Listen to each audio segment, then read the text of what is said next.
அவர்களே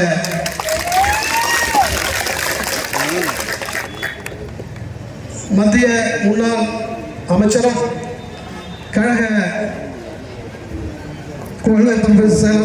அமைப்பு செயலாளரும் அண்ணன் செஞ்சியார் அவர்களே, மாவட்ட கழக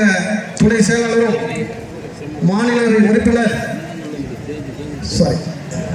திண்டுக்கல் சட்டமன்ற உறுப்பினர் சக்கரவாணி அண்ணா அவர்களே மற்றும் இந்த கூட்டத்தை சிறப்பாக ஏற்பாடு செய்துள்ள அனைத்து கழக ஒன்றிய கழக செயலாளர்களும் நகர கழக செயலாளர்களும் பேரவைக்கழக செயலாளர்கள் மற்றும் கழக அனைத்து நிர்வாகிகளுக்கும்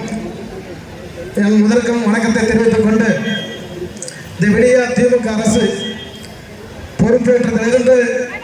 இந்த திண்டிவனம் நகராட்சி எத்தனையோ ஆர்ப்பாட்டம், எத்தனையோ கண்டனங்கள் ஆர்ப்பாட்டம் பண்ணி இந்த நகராட்சி இதுவரைக்கும் இந்த மக்களுக்கு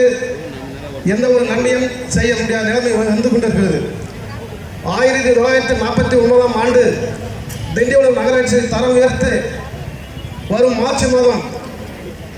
வந்தால் 75வது பவள விழா ஆண்டை கொண்டாட இருக்கின்றது. ஆனால் இந்த நகராட்சி சாதாரண கிராம ஊராட்சியை விட மோசமாக நிர்வாகம் செய்து நடந்து கொண்டு இருக்கின்றது. குறிப்பாக அடிப்படை வசதிகள் மக்களுக்காக அம்மா கொண்ட அண்ணன் அவர்களுடைய முயற்சி